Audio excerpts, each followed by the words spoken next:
E eu já vou explicar para você o que é o intestino irritável. Vamos lá? O que caracteriza os sintomas de intestino irritável? Ou o teu intestino nunca está bonitinho. O que é o intestino bonitinho, mentora? É o intestino fezes de bananinha. Pensa numa bananinha.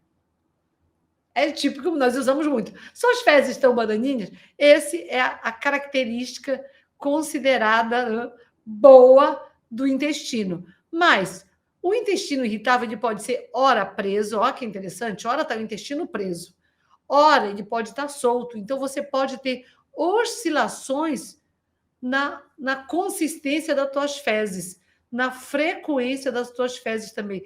Imagina ter que lidar com isso. Que mais? Você pode ter cólicas intestinais, não necessariamente você vai todos.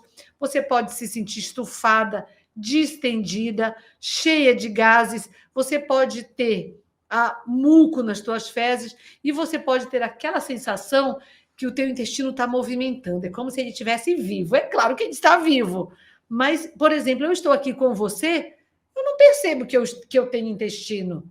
Agora, se você está me assistindo e sente seu intestino grunge, sabe assim, movimentando, isso se chama de movimentos peristálticos. Se os movimentos peristálticos, que é a progressão do intestino, do conteúdo que está nele, se está acelerado, você percebe. É aquele famoso gronche que muitas vezes você se sente até desconfortável podendo estar na presença de alguém porque faz barulho. Então, esses são as expressões, as manifestações de um intestino irritável. Agora, com certeza, você pode colocar aí no chat se você tem características que sugerem o intestino irritável. Agora vamos lá. Mas, mentora, o que causa o intestino irritável? Lembra que tudo que eu falo para você é que você tem que não tratar o problema. É antes de tratar a causa, a consequência, pensar o que está me levando a ter esse problema, que é esse raciocínio que eu te trago muito, até porque nessa nossa fase da menopausa e do climatério nós passamos a ter mais mudanças. E nesse quesito, mais mudanças, mais sintomas, mais problemas. Agora que é o nosso momento de analisar o porquê isso está acontecendo comigo. E aí eu te falo como sua mentora. E sabe por quê? Você tem que entender o porquê? Essa é boa, né? Porque senão você vai estar sempre sendo refém de remédio, rainha. Mas vamos lá, o que causa esses problemas no seu intestino? Primeiro, inflamações locais. Anota isso, que é importante. Mentora, então meu intestino pode estar inflamado? Com certeza você conhece o que é uma inflamação. Sabe quando você tem uma unha encravada? Ai, minha unha encravou. Como fica uma unha encravada? Que agudamente.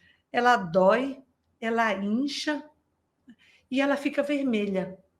E quando eu falo de dor, inchaço e vermelhidão, que isso aqui é temporário, por exemplo, uma unha que está machucada, mas pensa, quando nós falamos em inflamação, e eu estou falando em inflamação intestinal, e a barriga da menopausa é também um processo inflamatório, isso que eu te falei, esse machucado é constante, ele é 24 horas.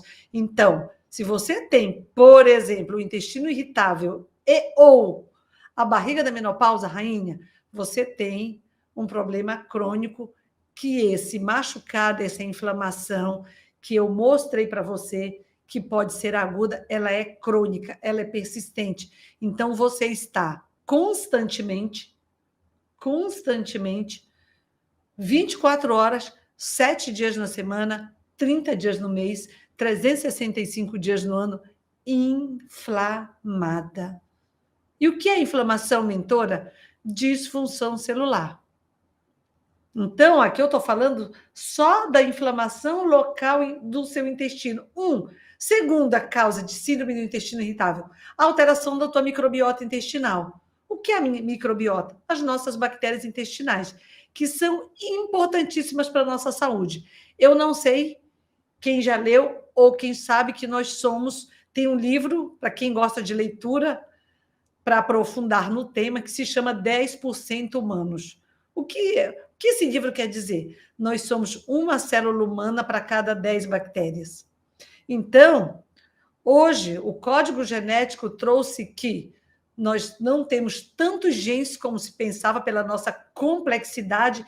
E sabe o que dá a nossa maior complexidade? As nossas bactérias. Só que nós temos no intestino bactérias boas, bactérias neutras e bactérias ruins.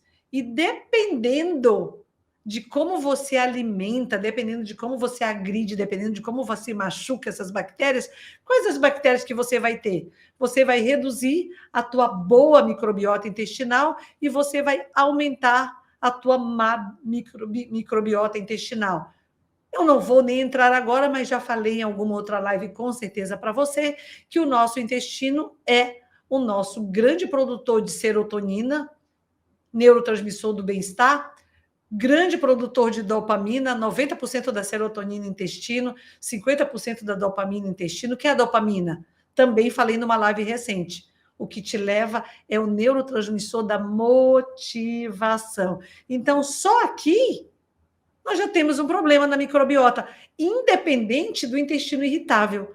Então, na dependência de quanto eu cuido, você cuida da microbiota, passamos a ter um problema. Outra coisa, falando do intestino, rainha, nosso maior sistema imunológico, sabe onde está? No nosso intestino.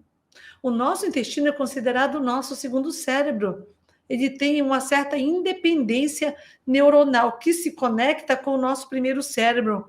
Então, é importante, hoje, nessa live, você fazer uma análise de como que o seu intestino se encontra. Mas mais do que isso, que nós vamos chegar até o final, o que você pode fazer para cuidar melhor desse órgão que no passado se pensou que uma parte dele era só para fazer absorção, a nível de intestino delgado, a outra parte dele era só para guardar fezes, que não servia para nada, que é o intestino grosso, mas não, tem muito mais. E se nós só pensarmos nessa relação, uma célula humana para 10 bactérias, o quanto que Deus colocou isso, essa nossa interação célula humana, bactéria, para nos trazer muitos benefícios, para nos trazer essa complexidade, que é essa perfeição que é o ser humano. O ser humano. Claro que tem muitos animais, o reino vegetal também é perfeito, mas nós nos tornamos o topo da cadeia alimentar pelo quão complexo nós nos tornamos a nível mental. Então, nós nos tornamos líderes. E o que nos trouxe, o que nos faz ficar dessa forma? É esse entendimento que você tem que ter. Que mais?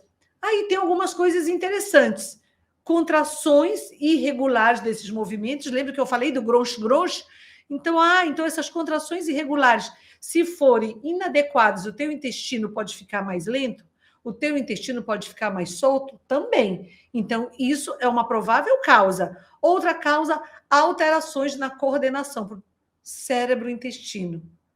Então, nós temos alterações locais, alterações vinculadas ao primeiro cérebro, segundo cérebro, alterações da microbiota e inflamações.